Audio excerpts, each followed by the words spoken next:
जय Hind dear students, force defence academy में आपका मैं हार्दिक स्वागत करता हूं। सीक्वेंस सीरीज नाम के चैप्टर की जब मैंने आपके सामने बेसिक कुछ स्ट्रक्चर रखे थे, कुछ थ्योरी रखी थी, तो उसके बाद में हमारी ये भी बात हुई थी पहले वीडियो के बाद में कि हम अब इसके क्वेश्चन परफॉर्म करेंगे उस थ्योरी के दम पर, थ्योरी के ऊपर। सो डियर चिल्ड्रन, आज हम यहाँ से पार्ट 1 स्टार्ट कर रहे हैं सीक्वेंस एंड सीरीज का। अब आप आगे देखेंगे कि इसके क्वेश्चन हम लोग किस तरीके से सॉल्व करते हैं। तो सबसे पहली शर्त है क्वेश्चनों को सॉल्व करने की, वो ये है क्वेश्चन एक बहुत अच्छे फॉर्म में आपको पढ़ना पड़ेगा। रीड केयरफुली, क्वेश्चंस की रीडिंग बहुत अच्छी होनी चाहिए। Sum of the integer from 1 to 100, 1 से लेके 100 तक नंबर का योगफल ज्ञात करो। डेट आर डिविजिबल बाई 2 या 5, ऐसे नंबर जो 2 से भी जाते हो और 3 से भी जाते, 5 से भी जाते हो। डिविजिबल बाई 2 या एंड 5, या नहीं है एंड 5, ऐसा नंबर जो डिविजिबल बाई 2 या 5, तो 2 और 5 का यदि हम एलसीएम लेंगे तो वो कितना मिलेगा आपको? एलसीएम 10 मिलेगा। 10 मिलेगा यानी कि 10, 20, 30, 40, 50, ये नंबर 1 से लेके 100 तक के कौन से हो गए? जो 100 तक आते हैं, 1 से लेके 100 तक, जिसमें 2 का भी भाग लगा सकते हैं और 3 का भी लगा सकते हैं। सो 10, 20, 30, 40, 50 अप टू 100, यानी कि 10 से 20 से 30 से 40 से 50 अप टू कहाँ तक जाएगा? ये 100 तक जाएगा डियर चिल्ड्रन। और इसमें आपको ये भी देखना है कि 100 से 10 से लेके 100 तक का नंबर का यदि हम डिविजिबल बाई करते हैं तो सम का फार्मूला क्या होता है? तो सम का फार्मूला होगा S n equal to n by 2, first term plus last term, यानी कि a plus a n. What is n? N equal to 10। How many numbers are there? 10 से लेके 100 तक 10। What is first term? 10। Last term यानी कि N 100। And common difference की भी जरूरत यहाँ पर है नहीं, लेकिन वो भी 10 है। तो n की जगह यदि आप 10 रखेंगे, 10 डिवाइडेड बाई 2, a मतलब कि 10, लास्ट नंबर यानी कि 100, तो ये हो जाएगा 10 बाई 2 यानी कि 510 यानी कि 550। तो सम कितना हो गया? 550, 550। ओके, 550 इसका आंसर हो गया। 550 आंसर ऑप्शन में नहीं दिखा तो नन ऑफ दिस कर दिया। यानी कि इस बात का आपको ध्यान रखना पड़ेगा, एंड लिखा है और लिखा होता तो 2 भी आता, 4, 5 भी आता और 10 भी आता, लेकिन अभी एंड लिखा है, इसका मतलब क्या हो गया? हमको 550 इसका आंसर देना पड़ेगा। ये क्वेश्चन हमारा क्लियर हुआ। आगे डिस्कस करें डियर चिल्ड्रन हम लोग यहाँ पर AM and GM of two numbers. AM and GM of two numbers are 9 and 4. AM equal to 9 किसी भी दो नंबर का, GM equal to HM है, HM equal to 4. Find the GM equal to question mark. तो question mark निकालने के लिए GM का स्क्वायर वाला फार्मूला हमको याद आता है, जो हमने थ्योरी में डिस्कस कर चुके हैं। AM into HM equal to GM का स्क्वायर, AM यानी कि 9, HM यानी कि 4, यानी कि 9 4 जा 36, यानी कि GM का स्क्वायर करना होगा तो ये हो जाएगा 6, यानी कि GM इक्वल टू कितना आया? 6 आया, यानी कि 20 करेक्ट आंसर। GM कितना हो गया आपके लिए? 6। फाइनली 6 इसका करेक्ट आंसर है। ओके डियर चिल्ड्रन, तो AM and HM of two numbers तो कौन कौन से थे? 9 और 4 थे। तो GM उसका हम लोगों ने क्या किया? फाइंड किया। GM फाइंड करने के बाद में इसका आंसर हमको इजीली, आसानी से मिल गया। Okay, what is the correct relation? Just 10 second पहले मैंने इसके बारे में रिलेशन लिखा था, और वो रिलेशन क्या था आपका? AM into HM equal to GM का स्क्वायर, यानी कि option A is a correct answer. Option A आपको क्या मिल जाएगा? करेक्ट आंसर के तौर पर फाइंड हो जाएगा। ओके, सो फर्स्ट आंसर है इसका। आगे डिस्कस करें। Is the arithmetic mean of A and B। Arithmetic mean कौन है? समांतर माध्य कौन है? ये है। किसका है? ए और बी का। हमने फार्मूला लिखा था AM बराबर A प्लस बी बाई 2। यदि A और B का अर्थमेटिक मीन निकालना है तो दोनों को ऐड करके बाई 2 कर दो। और वो AM क्या है? तो वो AM ये रहा, a to the power n plus 1 b to the power n plus 1 divided by an plus bn। ये हो गया आपका अर्थमेटिक मीन। अर्थमेटिक मीन कौन हो गया आपका? a और b का सम करके बाई 2 कर दें तो आपको क्या मिलेगा? अर्थमेटिक मीन मिलेगा। ये रहा अर्थमेटिक मीन। अर्थमेटिक मीन किसका हो गया? a plus b by 2। अब हम कॉम्पिटिटिव एग्जाम दे रहे हैं, हमको स्पीड और एक्यूरेसी की जरूरत पड़ती है। जल्दी भी करना है और शुद्धता के साथ भी करना है। जल्दी भी करना है और शुद्धता के साथ भी करना है। ये अपना आप में एक बहुत बड़ी बात है। ओके, सो जल्दी भी करना है और सही भी करना है। तो यदि क्रॉस मल्टीप्लाई करके इसका यदि n का वैल्यू फाइंड करें तो बहुत टाइम लग जाएगा, इसलिए हम ऑप्शन की तरफ चलेंगे। ऑप्शन में सबसे पहले हमारा ध्यान जाता है 0 की तरफ। और 0 की तरफ क्यों जाता है? क्योंकि a की पावर 0 मतलब 1, b की पावर 0 मतलब 1, 1 और 1 2 आ जाएगा। डिनोमिनेटर में हमको 2 चाहिए, 2 आ जाएगा। n की जगह 0 पुट करेंगे तो a की पावर 1, n की जगह 0 पुट करेंगे तो b की पावर 1, यानी कि a प्लस बी बाई 2, यानी कि आपको ये आंसर मिलेगा a प्लस बी बाई 2, यानी कि 0 is a finally correct answer. क्या मिला आपको फाइनली करेक्ट आंसर के तौर पर? 0। अब 0 से हमने फोकस क्यों करा? तो हम मैथ्स के स्टूडेंट है, इतना तो समझते हैं कि हमको रिक्वायरमेंट क्या है और वो किसके थ्रू आएगी। यही चीज आपको सीखनी है। तो सबसे पहले तो ये arithmetic mean of a and b। तो a और b का फार्मूला क्या है? कल से अब ये सवाल खत्म हो गया, मैं कुछ आपको एडिशनल चीजें बता रहा हूं। अब am की जगह मान लो कल से इसने gm बोल दिया होता तो हम क्या लिखते हैं? gm का फार्मूला आपकी खोपड़ी में चलना चाहिए, ab लिखते हैं। कल से इसने hm बोल दिया होता तो hm बराबर क्या लिखते हैं? hm बराबर अंडर रूट ab लिखते हैं। सॉरी, HM बराबर का फार्मूला हमने क्या डिस्कस करा था? 2ab upon a plus be discuss करा था।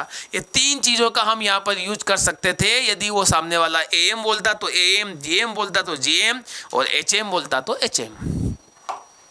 डियर चिल्ड्रन, बात को जरा समझने की कोशिश करें कि हम क्या आइडेंटिफाई कर रहे हैं, हम क्या निकाल रहे हैं इन चीज़ों को लेकर। और वो चीज़ें आपके पास अच्छे से, बहुत अच्छे से आनी चाहिए और क्लियर होनी चाहिए dear children. Okay dear students, so आपको यहाँ पर एक बात बहुत अच्छे से समझ में आ गई होगी और बहुत अच्छे से क्लियर हो गई होगी कि सवाल की थ्योरी आपको क्वेश्चन देख के याद आनी चाहिए और वो प्रैक्टिस के थ्रू ही आएगी, बिना प्रैक्टिस के थ्रू नहीं आएगी। इसके बारे में हमने एक फार्मूला डिस्कस करा था कि जब भी इनफाइनाइट टर्म हो उसका क्या करना है। पहले तो इस क्वेश्चन को थोड़ा सा सिंप्लीफाई करते हैं। बेस सेम हो तो पावर क्या होती है? क्वेश्चन नंबर 5 है ये। बेस सेम हो तो पावर क्या होती है? ऐड हो जाती है। बेस सेम हो तो पावर ऐड हो जाती है 1/2, 1/4 अप टू इन्फिनिटी। ऐड हो गई। ऐड होने के बाद में इनफाइनाइट टर्म का सम का फार्मूला जीपी में होता है S infinity equal to a upon 1 minus r. GP के अनंत पदों का योगफल यानी कि sum of infinite terms of a GP is a upon 1 minus r. So 6 अपनी जगह, a अपनी जगह, a की वैल्यू कितनी हो गई यहाँ पे? 1/2 1 माइनस a यानी कि फर्स्ट टर्म, और r की वैल्यू कैसे निकलेगी? 1/4 डिवाइडेड बाई 1/2, 2 से 2 कट जाएगा, आंसर कितना आएगा? 1/2 आएगा। तो r की वैल्यू कितनी हो गई? 1/2 हो गई। 1/2 हो गई यानी कि 6 की पावर कितनी? 1/2 डिवाइडेड बाई 1 माइनस का आधा यानी कि आधा। तो 6 की पावर आधा से हाफ कटेगा यानी कि आंसर मिलेगा आपको कितना? 6, यानी कि C is a correct answer. Finally कितना आया? 6 जो है वो करेक्ट आंसर आया। ओके, बेस सेम हो पावर जुड़ जाती है, ऐड कर दी, base same, power will be added, आपने ऐड कर दी। ऐड करने के बाद में क्या किया, फार्मूला लगाया इनफाइनाइट टर्म का। अब आप बोलोगे ये इनफाइनाइट जीपी की कैसे है, तो आपने सेकंड डिवाइडेड बाय फर्स्ट करा, थर्ड डिवाइडेड बाय सेकंड करा, तो आर की वैल्यू कितनी मिली आपके पास में 1/2 मिली, यानी कि आर इक्वल टू 1/2 आंसर आ गया इसका। एक बात। दूसरी बात, सिंप्लीफाई करने के बाद में रिजल्ट क्या मिल रहा है आपको, 6 मिल रहा है। तो ये जीपी का इनफाइनाइट टर्म का फार्मूला आपको पता होना चाहिए, जो कि ये रहा। ये मैंने आपके सामने क्लियर कर दिया। आगे बढ़े, जो जो ये बोल रहा है वो करते जाओ। इसने बोला x1z आर इन एपी। हम जानते हैं कि यदि ये तीनों नंबर एपी में है तो बीच वाले का डबल, या नहीं बोले तो 1 equal to x plus z divided by 2, यानी कि ये हो जाएगा 2 equal to x plus z. x1z यानी कि x प्लस जेड अपॉन 2 यदि कर दें तो 2 चला जाएगा उधर, तो 2 एक कम 2 बराबर में कितना हो जाएगा, x प्लस जेड हो जाएगा। ओके, कितना हो जाएगा, x प्लस जेड हो जाएगा। नंबर एक चीज, ये इन्होंने जैसा बोला वैसा हमने करा। जैसे ये ए बोले a b c are in AP, तो हम क्या लिखते थे, b बराबर a प्लस सी बाई 2। अब ये क्या बोल रहा है फिर आगे, x2z आर इन जीपी। अब जीपी में है तो 2 equal to under root x z होना चाहिए, यानी कि 2 का स्क्वायर कर देंगे तो 4 बराबर एक्स जेड होना चाहिए। ये दो रिजल्ट दो कंडीशन के थ्रू आए। दो रिजल्ट दो कंडीशन के थ्रू आपने क्या किए, आइडेंटिफाई किए। अब आपको फाइंड क्या करना है कि x4z किस में है, एपी में, जीपी में, एएचपी में। नन ऑफ दिस में, मतलब तीनों में नहीं हुआ तो नन ऑफ दिस। अब एक मजेदार बात बताऊं आपको मैं कि आपके पास जो गिवन कंडीशन है वो x और z का सम भी कर रखा है और x और z का इनटू भी कर रखा है। मतलब प्रोडक्ट ऑफ x z और सम ऑफ x z, दो रिजल्ट आपके पास में है, एक 2 है और एक 4 है। Sum of the x and z, product of the x and z, दो रिजल्ट यदि आपके पास है तो इस केस में आपको क्या करना चाहिए। इस केस में आपको करना चाहिए कि इसको मान लेते हैं कि भाई तू एचपी में है। ये हमने एज्यूम करा है, माना है कि भाई x4z किस में है, एचपी में है। जब आपने किसी भी चीज को एज्यूम करा तो क्या करना पड़ता है भाई, उसके लिए वेरीफाई करना पड़ता है। तो जरा कृपया करके आप इसको वेरीफाई करके देखो। वेरीफाई करके देखोगे तो क्या होगा कि ये यदि एचपी में है तो एचपी की शर्त क्या है, 2xz divided by x plus Z. अब आप बोलोगे एचपी क्यों किया, एपी क्यों नहीं किया, पहले एज्यूम, पहला नंबर एचपी का क्यों नहीं लगाया, जीपी का क्यों नहीं लगाया। तो भाई इसलिए नहीं लगाया क्योंकि सम और प्रोडक्ट दो चीजें एक साथ केवल एचपी में आती है, इसलिए पहली प्राथमिकता में हमको लगा कि ये सही ज्यादा होगा। 4 equal to 2, x into z की वैल्यू कितनी है आपके पास में 4, x प्लस जेड की वैल्यू कितनी है आपके पास में 2 से 2 कैंसिल होगा तो RHS में भी 4, LHS में भी 4 इक्वल टू 4 आया। मतलब आपने बिल्कुल सही माना, जो अनुमान आपको लगाना चाहिए था वो आपने बिल्कुल 101% सही किया। डियर चिल्ड्रन, पूरे क्वेश्चन में आपके पास क्या है और क्या आपकी रिक्वायरमेंट है, ये दोनों चीज जिस दिन आपको समझ में आ गई, ये दोनों फंडा जिस दिन आपको क्लियर हो गया, यकीन मानिए कोई भी चैप्टर आपसे बहुत ज़्यादा दूर नहीं है, बिल्कुल आपके आसपास भटक रहा है। हमारे पास क्या है और क्या लाना है। ओके, हमारे पास जो कंडीशन थी उसको हमने अलग अलग वे में मेंशन कर लिया और जो कंडीशन अपने को लाना थी उसके ऊपर थोड़ा ध्यान फोकस करने लगे और हमारे पास में सम भी था, प्रोडक्ट भी था, तो स्वाभाविक है एचपी की तरफ हमारा ध्यान जाना चाहिए। यदि नहीं जा रहा है तो हम गलत कर रहे हैं। सो डियर चिल्ड्रन, क्या समझने की ज़रूरत थी आपको यहाँ पे, और आप क्या समझ रहे हैं वो अपने आप में एक बहुत बड़ी बात नहीं है, आसानी से समझ में आ सकती है। आगे बढ़ते हैं यहाँ पर। अब यहाँ पर लॉगरिथम के ऊपर बात होगी। log a n, log b n, log c n r in AP, then a b c किस में है? सो मैं सीधी सीधी भाषा में बात करूं, ये किस में बोला इन्होंने? AP में। तो AP की शर्त क्या होती है? log b n बराबर सम ऑफ फर्स्ट यानी कि log a n plus log c n divided by 2। ये बाई 2, मैं थोड़ा स्पेस कम रहता है मेरे पास में, इसलिए मैं यहाँ लिख रहा हूँ, चलेगा। नियम के हिसाब से ये 2 ऊपर शिफ्ट हो जाएगा तो b की पावर कितना हो जाएगा? 2n, और ये क्या हो जाएगा? दोनों ऐड हो जाएंगे, a n c n, इधर भी लोग इधर भी लोग, तो b की पावर 2n इक्वल टू यहाँ हो जाएगा ac की पावर n। ओके, दोनों तरफ n है तो आप n को n से उड़ा सकते हो, तो b square equal to a c. B square equal to a c कब आता है? जब ए बी सी किस में हो? जीपी में हो। तो GP is a correct answer. हमने ये भी देखा था, आपको ध्यान होगा बहुत अच्छे से, कि यदि ए बी सी जीपी में है तो log a, log b, log c AP में होगा। उसका उल्टा करके इन्होंने यहाँ पे सवाल दे दिया। सो हमारे लिए उससे कोई बड़ी बात नहीं है, भाई तुम कुछ भी दो, हमें कोई दिक्कत नहीं है। ये भी लॉगरिथम से रिलेटेड क्वेश्चन है। Okay, x y z GP में है तो इसका क्या होगा? थोड़ी देर के लिए एक्स वाई जेड जीपी में है तो ये किस में होगा? सो इस पूरे क्वेश्चन को थोड़ा सा सिंप्लीफाई करते हैं।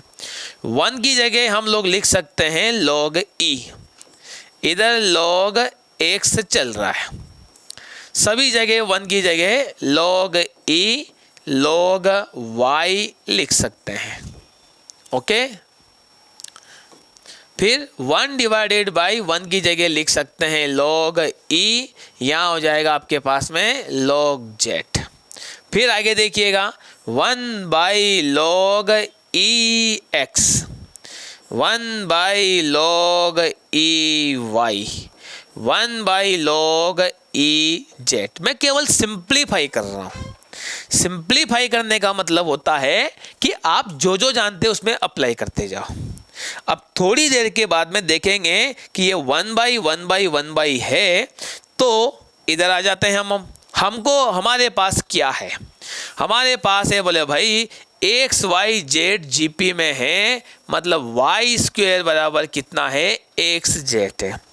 सब में एक्स का, वाई का, ई का, जेड का कोफिशिएंट जो है वो ई है, तो मैं इधर ई का मल्टीप्लाई दोनों तरफ कर रहा हूँ, लेकिन अलग वे में। ये अलग वे में मल्टीप्लाई कर दिया, एक्स के साथ भी ई, जेड के साथ भी ई।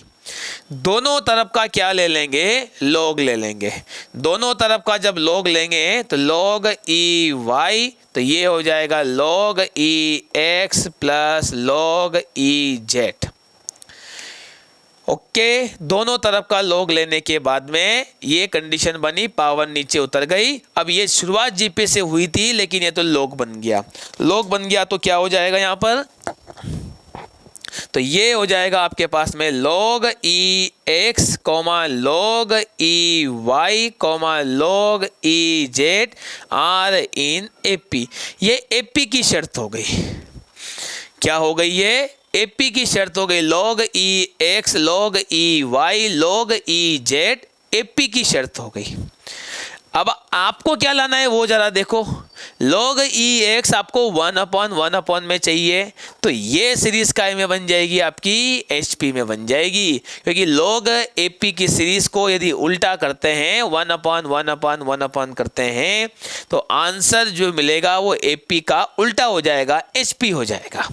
ओके, मल्टीप्लिकेटिव इनवर्स यदि आप एपी का करते हैं तो वो सीरीज एपी से जीपी एचपी में चली जाएगी। तो करेक्ट आंसर बनेगा आपका कितना? HP final answer. Dear children, ये खूबी है हमारे इस मैथ्स वाले चैप्टर की, जो आप भली बाती समझ रहे होंगे, बखूबी समझ रहे होंगे किस तरीके से इसको हम लोग परफॉर्म कर सकते हैं, और आज परफॉर्म कर भी रहे हैं। ओके फिर आगे एक और चीज़ देखिएगा, एक और क्वेश्चन आता है आपका आगे यहाँ पर, समझने के लिए बहुत ज़रूरी है हर चीज़ को वेरीफाई हम लोग किस तरीके से करते हैं।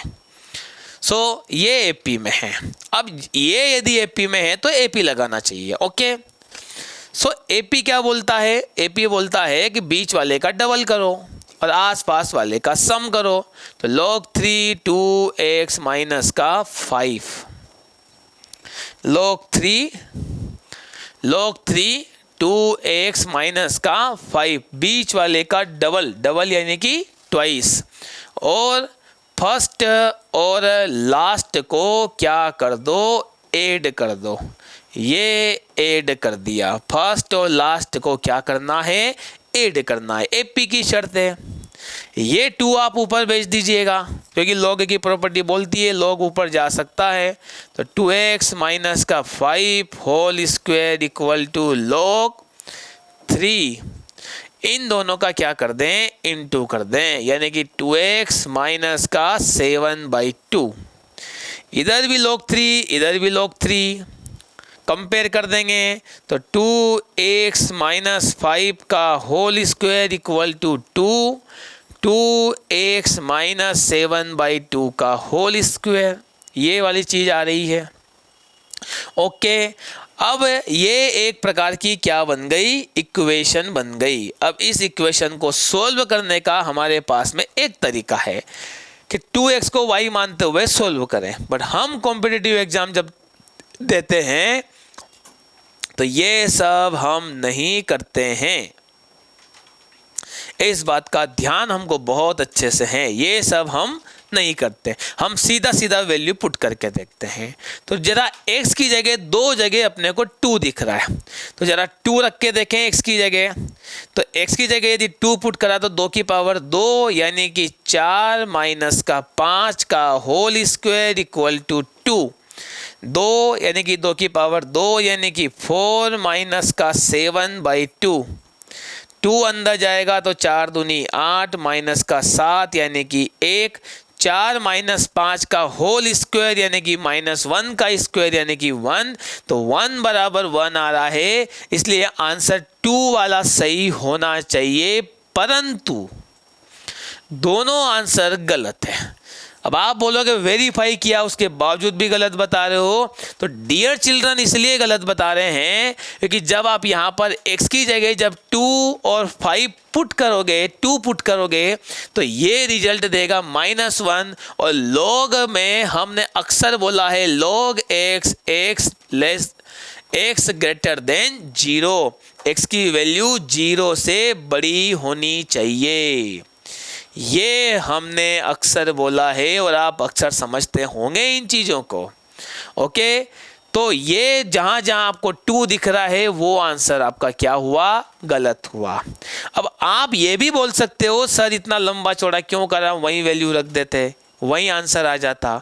तो इसलिए वैल्यू हमने रखी कि कम से कम आप सिंपलीफाई करना सीखे, वहाँ पर भी वैल्यू रख सकते हैं, नीचे पर भी रख सकते हैं। तो मेरा इंटेंशन दोनों प्रकार का है, प्रोसेस भी आपको आनी चाहिए और वैल्यू सब्स्टिट्यूट कैसे करते हैं वो भी आपको पता होना चाहिए। ये हमारा डिस्कशन पहले भी बहुत बार हुआ है कि आपको दोनों चीज़ें आनी चाहिए और बिंदास तरीके से, ज़बरदस्त तरीके से आनी चाहिए। और यही चीज़ मैं बार बार आपके ऊपर फोकस करता हूँ कि मैंने सोल्व मज़ा आ रहा है इसलिए नहीं करा है, ये कैसे होता है इसलिए करा है डियर चिल्ड्रन। यहाँ पर मैंने 2 वैल्यू आपके सामने रिजेक्ट करी है, अब मैं तीसरी और चौथी के ऊपर ध्यान देने जा रहे हैं। अब डायरेक्ट पुट करेंगे तो आपको इतना समझ में आ गया क्या कि 2 इसके आंसर होंगे, उसमें से आपका ये 2 और 2 या 3 नहीं होगा। अब 3 ने आपका कुछ नहीं बिगाड़ा है, लेकिन 2 के चक्कर में वो भी नहीं पड़ गया। अब 3 पुट करके देखते हैं, 3 पुट करके देखोगे तो log 3 2 x की जगह आपने यहाँ पे 3 पुट करा तो 2 की पावर 3 यानी कि 8, 8 में से 5 जाएगा तो कितना बचेगा, ये 8 में से 5 जाएगा यानी कि 3। फिर यहाँ हो जाएगा log 3, यहाँ पर यदि 3 पुट कर देंगे 2 की पावर 3 यानी कि 8 माइनस का 7/2, 8 दूनी 16, 16 में से 7 गया यानी कि 9/2, तो ये मिलेगा आपको कितना 9/2 डियर चिल्ड्रन। ओके, अब देखते हैं भाई तो ये एपी में है या नहीं है। तो एपी की शर्त क्या है, बीच वाले का डबल, लेकिन पता चला ये तो 1 है, 3 3 1, तो 1 × 2, तो ये हो जाएगा आपके लिए log 3 2 plus log 3 9 minus log 3 2।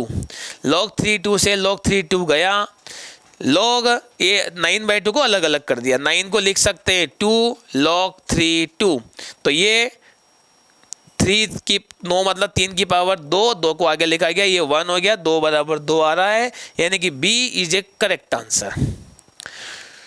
Value रख के देखनी है, और रखने के बाद में देखो पूरी सीरीज काई में आ रही है, एपी में आ रही है, तो हमारे सामने क्या दे दिया इसने, आंसर एपी वाला दे दिया है। वैल्यू पुट करके देखो, मैं तो ये भी बोलता हूँ आप अपनी कॉपी में करके देखो, यहाँ पर जो कर रहे हो वो तो ठीक है, लेकिन आप अपनी कॉपी में बहुत अच्छे से करके देखोगे तो बहुत अच्छा रिजल्ट भी मिल जाएगा आपको, तो वो भी चिंता करने की आपको कहीं से कहीं तक जरूरत नहीं है।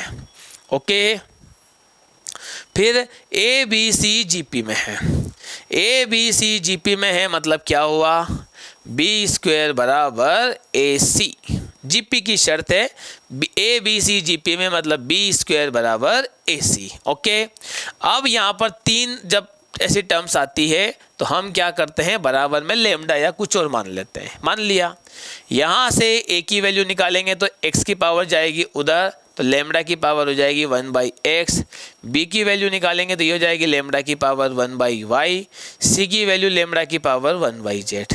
तो a आपके पास है, b आपके पास है, c आपके पास है, a b c तीनों यदि आपके पास है तो क्या करना होगा, इसमें आपको वैल्यू पुट करना पड़ेगी, b की जगह b, a की जगह a, c की जगह c। तो b की जगह आप पुट क्या कर देंगे, यहाँ पे lambda 1/y whole square, a lambda 1/x, c lambda 1/z, lambda की पावर 2/y बराबर लेमडा की power 1/x plus 1/z। Base same हो तो पावर ऐड हो जाती है, कक्षा 7वीं से सीखते आ रहे होंगे आप लोग। लेमडा की पावर तो क्या कर देंगे, कंपेयर कर देंगे, तो ये इसका एलसीएम के साथ करेंगे तो ये हो जाएगा x plus z divided by x Z, 2/y बराबर x plus Z upon x Z है, तो y की वैल्यू निकालने के लिए सबको उल्टा पुल्टा कर देते हैं, तो y की वैल्यू आ जाएगी 2xz divided by x plus z, तो y बराबर कितना मिल गया आपको, 2xz upon x plus z. Okay children, y equal to 2xz upon x plus z, तो y बराबर हो गया 2xz upon x plus z. तो x y z किस में होगा भैया, HP में होगा, क्योंकि ये HP की शर्त है। तो ये एक और अच्छा क्वेश्चन आपके सामने आ रहा है। ये हर एक क्वेश्चन में थ्योरी का इन्वॉल्वमेंट है, और थ्योरी किस तरीके से आ रही है वो आप देख सकते हैं, समझ सकते हैं। सवाल को मैं पूरा आपके सामने स्ट्रक्चर के तौर पर रख रहा हूं, जो आपको दिया था आपने लिखा, जो कंडीशन आपके पास में थी उसका इंप्लीमेंट आपने करते हुए ए बी सी की वैल्यू को वहां पे शिफ्ट कर दिया। स्वाभाविक है, करना ही थी आपको, एलिमिनेशंस करना ही था। तो ये एक बढ़िया रिजल्ट, बढ़िया क्वेश्चन के तौर पर। फिर मैं बार बार एक चीज़ बोल रहा हूँ आपको कि आपके पास क्या है उसके ऊपर थोड़ा सा फोकस करने की कोशिश करें। जो आपके पास है वो देखिए ज़रा, ए बी सी जीपी में है, जीपी में है मतलब क्या हुआ, b² बराबर AC हुआ। ओके, दो जगह b² दिख रहा है तो b² की जगह मुझे लगता है वैल्यू रखनी चाहिए। b² की जगह आप लिख देंगे AC, b² की जगह लिख देंगे AC। फर्स्ट वाले ब्रैकेट में कुछ कॉमन आ रहा है ऐसा लग रहा है, तो 1 अपॉन a कॉमन, तो a कॉमन लेंगे तो a minus c upon AC, 1 upon a² minus AC plus का 1 अपॉन AC। तो दोनों से क्या करेंगे हम लोग, 1 अपॉन a जो है वो बाहर कर देंगे, यहाँ से भी a को बाहर कर देंगे, यहाँ से भी a को बाहर कर देंगे, तो ये हो जाएगा a माइनस c, ये हो जाएगा आपका c। फिर क्या करेंगे, दोनों का हम लोग क्या कर देंगे, एलसीएम ले लेंगे। एलसीएम लेना सब बच्चों को आता है, बचपन से सीख रहे हैं। तो c इंटू 1c यानी कि a माइनस सी, c से c आपका कैंसिल हो जाएगा।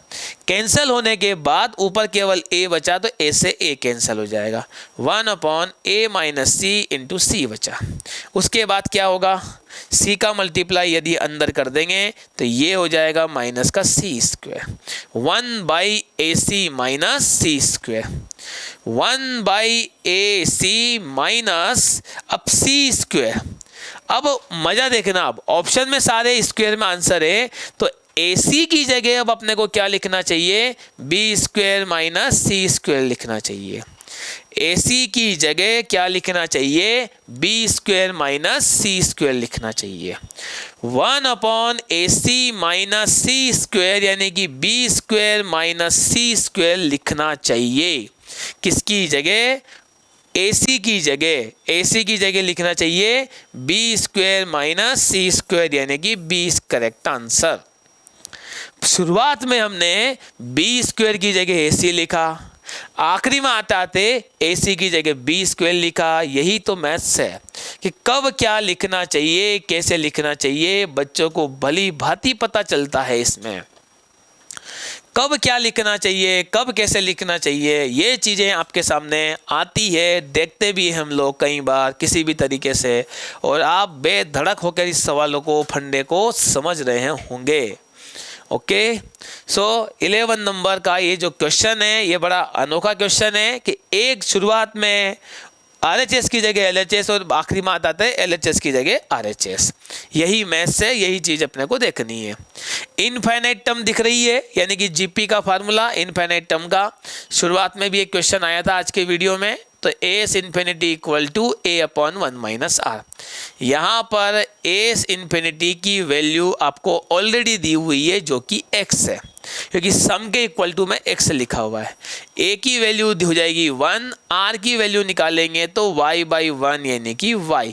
तो a क्लियर है, r क्लियर है और इन्फिनिटी क्लियर है। तो S infinity equal to a upon 1 minus r यदि आप लिखते हैं तो एस इन्फिनिटी यानी कि x, a यानी कि 1, 1 माइनस आर यानी कि y। देखा जाए तो आंसर आ गया, परंतु फाइंड क्या करना है वो भी कई बार इंपॉर्टेंट होता है। फाइंड आपको करना है y की वैल्यू। क्या फाइंड करनी है, y की वैल्यू फाइंड करनी है। y की वैल्यू फाइंड करने के लिए इसका क्रॉस मल्टीप्लाई हम लोग करेंगे। ये कर दिया। y निकालने के लिए सबको उठा के इधर लेके जाओ, x माइनस वाई उधर चला जाएगा। तो y की वैल्यू कितनी आ गई, x minus 1 divided by x आ गई। y की वैल्यू कितनी आ गई, x minus 1 divided by x। y की वैल्यू आपको कहाँ दिख रही है, x माइनस 1 अपॉन x, यानी कि C is a correct answer. ये है concept. x minus 1 upon x कैसे आया वो आप देखिए नज़ारे के साथ, कैसे वैल्यू निकली y बराबर x माइनस 1 अपॉन x की। जो चाहिए वो लेकर आता है। मैं बार बार एक चीज के ऊपर फोकस कर रहा हूं, मेरी बात को आप पंच लाइन बना के फॉलो कीजिएगा। ये पूरा चैप्टर आप पेपर पे खत्म कर सकते हैं आसानी से। ओके, अब यहाँ पर थोड़ा सा मामला बड़ा हो गया है। आपको क्या फाइंड करना है, पहले उसको एक थोड़ा सा व्यवस्थित लिख लेना चाहिए। a माइनस बी 4b ऊपर है, थोड़ा ये आधा ऊपर नीचे हो गया तो मैं इसको एक साथ लिख रहा हूँ। ये मेरा अपना लिखने का एक तरीका है, गलतियां नहीं हो। एग्जाम में भी आप ऐसा करना चाहिए यदि इस प्रकार का पैटर्न बनता है तो। आपको इसकी वैल्यू निकालनी है। किसकी, लिखा हुआ है ABC 4 5 जो भी मल्टीप्लाई कर रखा है। ऊपर लिखा हुआ है ABCDER इन AP। तो मैं यहाँ पर बोलता हूँ कि जो आपकी मन कंसिडर हो वो AP की एक सीरीज कंसिडर कर ले।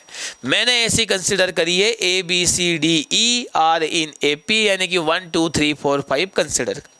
ओके, ये जब कंसिडर करा तो A की जगह A का वैल्यू यानी कि 1 4, B की जगह B का वैल्यू यानी कि 2 6, C की जगह C का वैल्यू -4, D की जगह ये D का वैल्यू है कितना है 4, प्लस का E की जगह 5।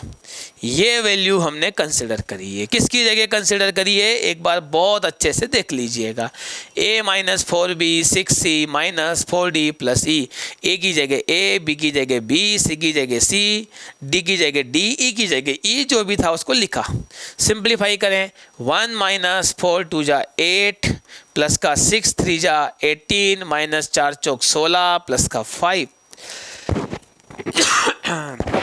सिंप्लीफाई करते वक्त साइन का विशेष तौर पे ध्यान रखें, चाहे आप कितने ही ब्रिलियंट बच्चे हो, सबसे ज़्यादा गलतियाँ यही होती है।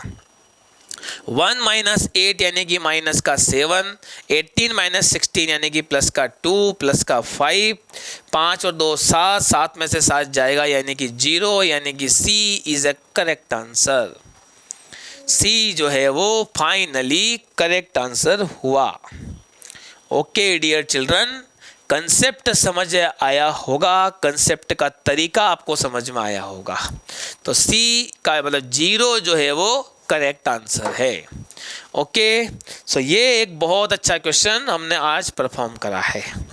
ओके, सेम केस मैंने थ्योरी में आपसे बात की थी कि what should be the value of a minus b b minus c, जिसका हम खुद फार्मूला लिख चुके थे a बाई बी या b by C.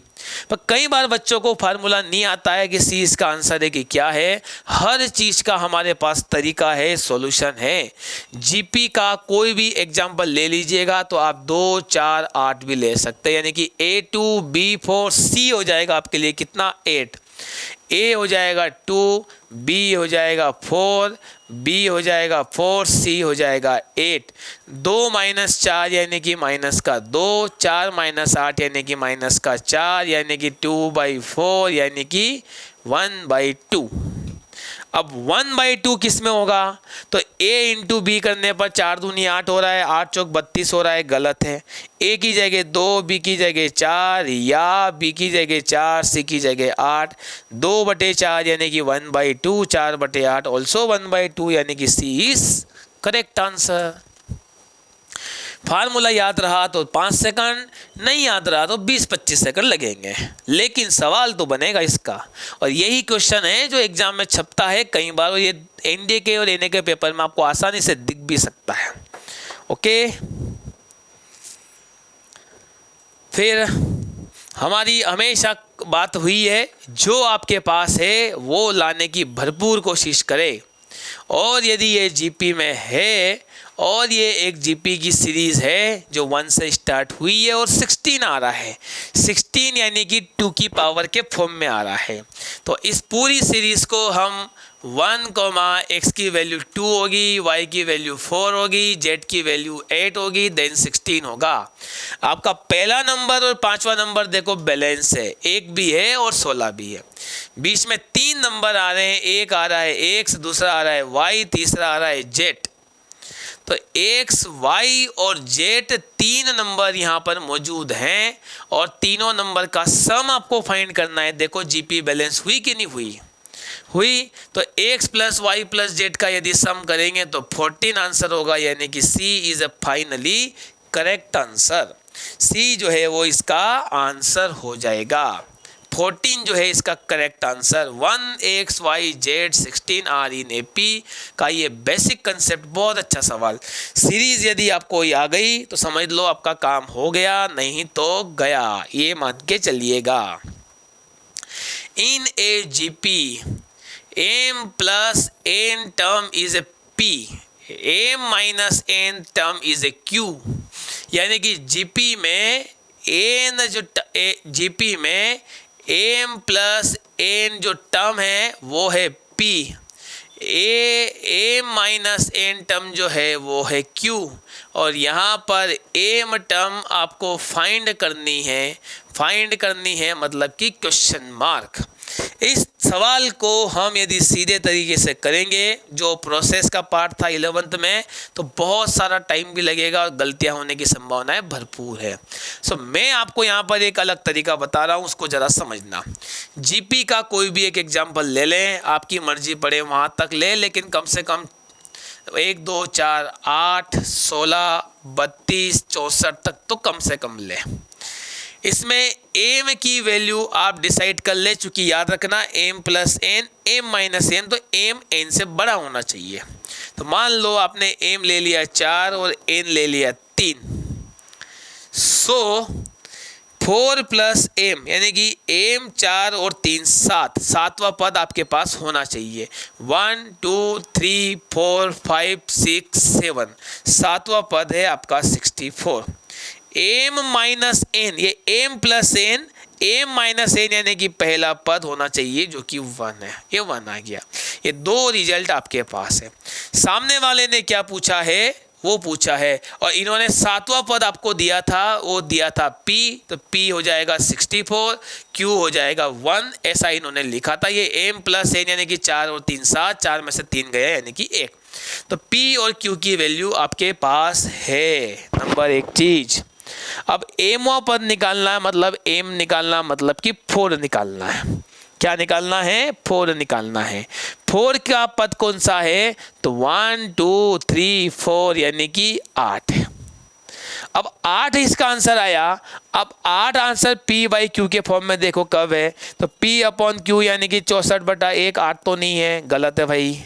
Q by P 1/64 बिल्कुल नहीं है। P इंटू Q 64 एकम 64, 64 इंटू 1 64, ये भी गलत है। 64 इंटू 1 64, देन अंडर रूट लगा हुआ है तो 8 हो जाएगा, यानी कि D is a correct answer है। धमाकेदार मेथड है, शानदार मेथड है बनाने के पॉइंट ऑफ व्यू से एग्जाम में। और ये अल्टीमेट कंसेप्ट यदि एक बार आप सीखते हैं, एक बार यदि आप समझते हैं, तो सवाल कहीं से कहीं तक गलत नहीं होगा चिल्ड्रन। ये कंसेप्ट यदि आपको समझ में आ गया कि कैसे आंसर को आइडेंटिफाई करते हैं, तो ये प्रोसेस का पार्ट बन जाएगा। और एक बार यदि आप सोल्व करना सीख गए तो कोई दिक्कत नहीं होगी सवालों को आइडेंटिफाई करने में डियर चिल्ड्रन, बनाने में किसी भी प्रकार की कोई समस्या नहीं होगी, कोई प्रॉब्लम नहीं होगा। एक क्वेश्चन हमने आज और ऐसा देखा कि जो देता है कि आंसर किस प्रकार से निकलेगा। सीक्वेंस है 5/√7, 6/√7, आगे √7 आ गया, तो मज़ा है। √7 में √7 का मल्टीप्लाई करो और डिवाइड भी करना पड़ेगा, ये कर दिया तो क्वेश्चन बनेगा 5/√7, 6/√7, √7 यानी कि 7/√7, फिर आपका लाइन चलती रहेगी, सब में √7 अपॉन में आता जाएगा। तो देखो जरा डिनोमिनेटर तो सेम है, तो 5 6 7 8 9 क्या में जाएगी? ये AP में जाएगी। AP में क्यों जाएगी? क्योंकि डिफरेंस जो है वो 1/√7 का आ रहा है, माइनस करके देख लो चाहो तो।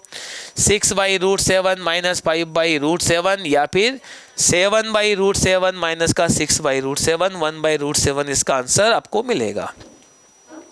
ये एक अच्छा फंडा, एक अच्छा क्वेश्चन आपके सामने आया है। अब इसमें एक मज़ेदार बात है, बच्चे की क्या होती है, एक आदत पड़ जाती है कि ऑप्शन A AP होगा, ऑप्शन B GP होगा, ऑप्शन C HP होगा। अरे भाई ठेका नहीं लिया है AP ने कि वो हर जगह AP ही रहेगा, वो C पे भी हो सकता है। तो कभी कभी सब कुछ आने के बाद भी हम अपनी एक छोटी सी समझदारी के कारण सवाल को गलत कर देते हैं, तो उससे आपको थोड़ा सा बचना है। बचने का तरीका मैंने आपके सामने मेंशन कर दिया है, सो आई थिंक कोई प्रॉब्लम नहीं होगी। ओके, अब P टर्म फाइंड करनी है। P टर्म फाइंड करने के लिए अगला क्वेश्चन है ये। P टर्म फाइंड करने के लिए 3 3 3 3 3 दिख रहा है। ओके, सब जगह 3 3 3 दिख रहा है। Minus minus minus minus, minus है माइनस है माइनस है माइनस, तो दो जगह माइनस है, दो जगह प्लस है, बोले भाई तुम गलत हो गए। अपॉन में एन, अपॉन में एन, अपॉन में एन सब जगह है। अपॉन में एन यहाँ है, अपॉन में एन यहाँ नहीं है, जो कि गलत है। अब P कौन है? P term. P यदि आपने 1 लिया तो ये आ जाएगा, 2 लिया तो ये आ जाएगा, 3 लिया तो ये आ जाएगा, 4 लिया तो ये आ जाएगा, ये आ जाएगा, ऐसा चलता जाएगा। सो ये करेक्ट आंसर बनेगा इसका 3। P बराबर यदि आप 2 रखते हैं तो 3 - 2/n, ये रहा दूसरा पद। तीसरा पद चाहिए तो n की जगह 3 रख दो, तो कौन सा आंसर बनेगा इसका? B, 3 - P/n। सो कितनी बढ़िया चीज़, कितना बढ़िया कंसेप्ट आपके सामने आया। ये एक सवाल का तरीका जो कभी कभी डायरेक्ट करके अपने को करना पड़ता है, क्योंकि एग्जाम में कभी कभी चीज़ें लिंक से अलग हटकर आती है। 8 टर्म ऑफ द सीरीज, 8वां पद निकालना है। तो पहले तो आपको ये पता होना चाहिए कि ये सीरीज कौन सी है, एपी की है या जीपी की है। तो यदि कॉमन डिफरेंस निकाले तो √2 - 2 √2 या फिर 0 माइनस का √2। दूसरे में पहला माइनस करो या तीसरे में दूसरा माइनस करो, यदि वैल्यू सेम आ रही है तो कॉमन डिफरेंस सेम हो गया, मतलब कि ये सीरीज काय में चली गई, एपी में चली गई। तो डी की वैल्यू कितनी हो गई, -√2, कंफर्म भी हो गई और डी भी निकल गया। ए टर्म निकालना है, कौन सी भी टर्म निकालना हो उसका सूत्र है हमारे पास a + n - 1 d। A term निकालनी है यानी कि 8वां पद निकालना है। a कितना हुआ 2√2 प्लस n कितना हुआ 8, 8 - 1 यानी कि 7, d की वैल्यू कितनी हो गई -√2। तो 2√2 माइनस का 7√2, 2 में से 7 जाएगा माइनस का 5√2, माइनस का 5√2 कहाँ दिख रहा है देख लीजिए आप खुद। ए इसका फाइनली करेक्ट आंसर होगा dear children.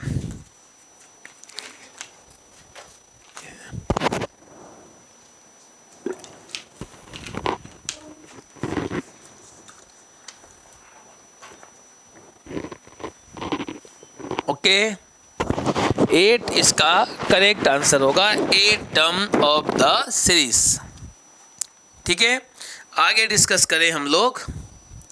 ABCR in GP, कोई फार्मूला नहीं, कोई मेथड नहीं, हम जीपी का कंसिडर करेंगे और ऑप्शन में रख के देखेंगे, जो सही निकल जाएगा वो सही।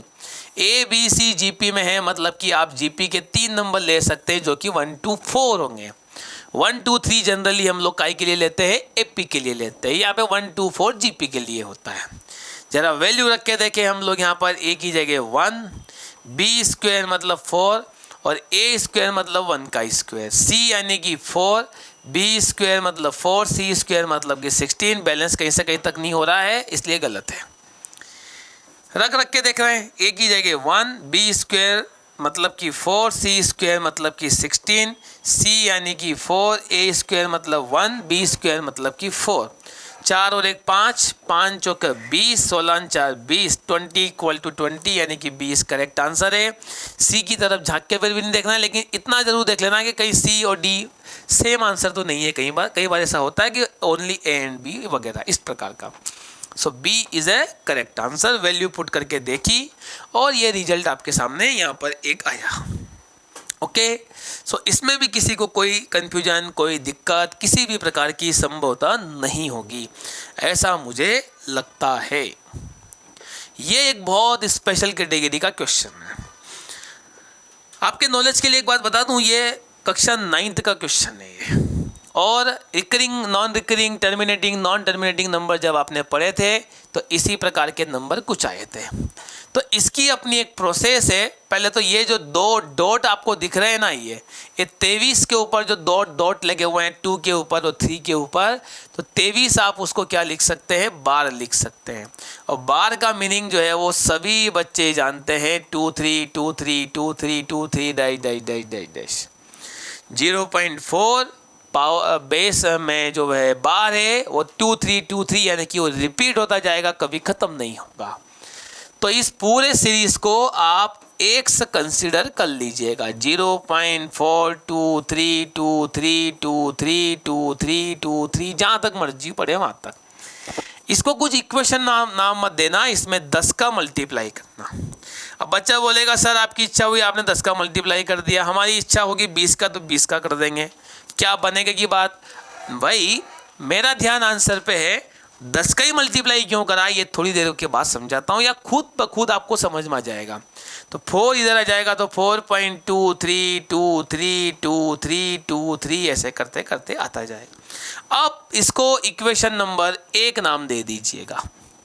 अब इसमें 100 का मल्टीप्लाई फिर करो, तो पहले से ही एक 0 था, 100 का मल्टीप्लाई करेंगे तो 2 0 और हो जाएंगे, तो 1100 हो जाएगा। तो ये बनेगा 423.23232323 इक्वेशन नंबर 2। तो 1000 हो गए, 10 एक्स हो गए, 4.23 423 आ गया। अब इन दोनों इक्वेशन को क्या कीजिए, आपस में माइनस कीजिए। माइनस करेंगे तो 1000 एक्स में से 10 एक्स जाएगा तो 990 एक्स बचेगा। 1000 एक्स में से 10 एक्स जाएगा तो 990 एक्स बचेगा। 423 में से 4 जाएगा तो 419 बचेगा। और डेसिमल के बाद में 23 बहुत सारे हैं, डेसिमल के बाद में 23 बहुत सारे हैं, आपस में माइनस होंगे, जीरो हो जाएंगे। ओके, तो यहाँ से x की वैल्यू कितनी मिलेगी, 419 डिवाइडेड बाई 990, यानी कि ये x की वैल्यू हो गई 419 बटा 990, यानी कि A जो है करेक्ट आंसर होगा। ये एक चीज़ आपको यहाँ पर क्लियर हो गई होगी, समझ में आ गई होगी किस तरीके से हम लोग आंसर को निकालते हैं, आंसर को समझते हैं डियर चिल्ड्रन। अब आपको ये समझ में आ गया होगा कि सर आपने 10 का मल्टीप्लाई क्यों करा था, क्योंकि डेसिमल के बाद में 4 है, ये 4 को उधर ले जाना पड़ेगा, क्योंकि डेसिमल के बाद में अपने को सेम नंबर बनाना है, तभी माइनस करेंगे, अदरवाइज नहीं करेंगे। सो 4 का मल्टीप्लाई, क्योंकि अकेला 4 जो था अजीब सा दिख रहा था, तो उधर भेजने के लिए 10 का मल्टीप्लाई करा, इक्वेशन 1 बन गई। अब दूसरी इक्वेशन को माइनस करने के लिए अपने को 23 को शिफ्ट करना पड़ेगा। यदि आपने केवल 2 को करा तो ये इम्बैलेंस हो जाएगी, 32 हो जाएगी, जो कि अपने को नहीं चाहिए। तो पूरे 23 को उठा के उधर फेंकने के लिए 100 का मल्टीप्लाई करना पड़ेगा, बात बन गई। जब आप मेरी इस बात को सुन रहे हैं तो अपने मोबाइल का निकालिए कैलकुलेटर और 419 में 990 का भाग लगा के देखो ये आंसर आ रहा है या नहीं। जरा ये चीज़ आप करके देखिएगा कि ये आंसर आ रहा है या नहीं।